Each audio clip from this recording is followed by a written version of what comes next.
Selamat sore, perkenalkan nama saya Jessica Kristabella dengan NIM 29027774680. Di sini saya akan menjawab beberapa pertanyaan tentang kasus Saboga. Yang pertama itu menurut saya bisnis makanan yang sedang bertumbuh seperti Saboga tetap bisa etis meskipun melakukan ekspansi besar-besaran, asal ekspansi tersebut itu dilakukan atau dijalankan dengan prinsip yang jelas dan juga konsisten. Gitu. Jadi ekspansi sendiri itu bukan masalah dalam konteks kasus Saboga ini. Jadi ada beberapa poin penting. Contohnya pertama, ada etika itu nggak boleh ditinggal saat skala membesar. Nah, tantangan itu muncul ketika si Saboga ini membuka banyak cabang gitu. Terus yang kedua, standarisasi yang etis justru kunci ekspansi besar justru menuntut sistem yang lebih rapih gitu.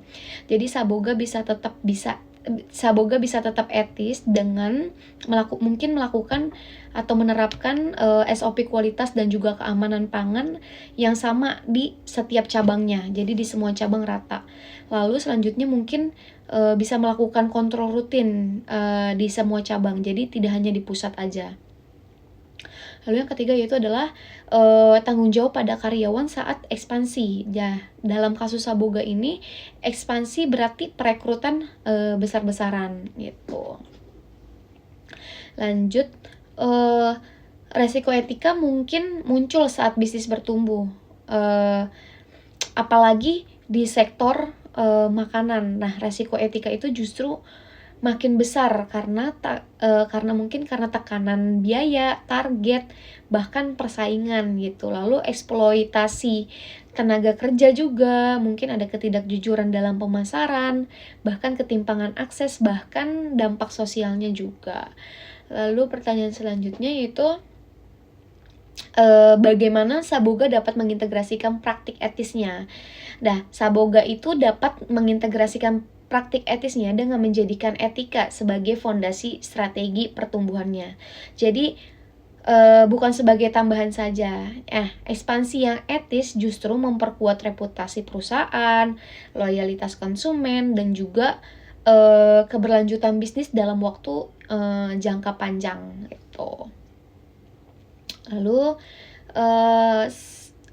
satu contoh perusahaan yang berhasil menggabungkan pertumbuhan bisnis dan etika, menurut saya perusahaan Unilever Indonesia.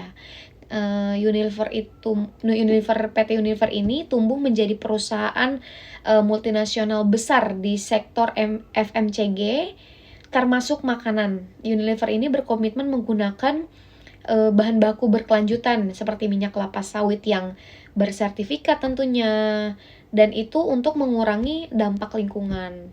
Selain itu, dalam produksi dan juga distribusi, Unilever ini menargetkan pengurangan limbah dan emisi karbon. Nah, contoh ini menurut saya menunjukkan bahwa pertumbuhan tidak harus mengorbankan etika. Justru praktik etis dapat menjadi keunggulan kompetitif jangka panjang karena bisa meningkatkan kepercayaan konsumen atau pelanggan. Itu saja yang bisa saya sampaikan dan bisa menjawab. Terima kasih.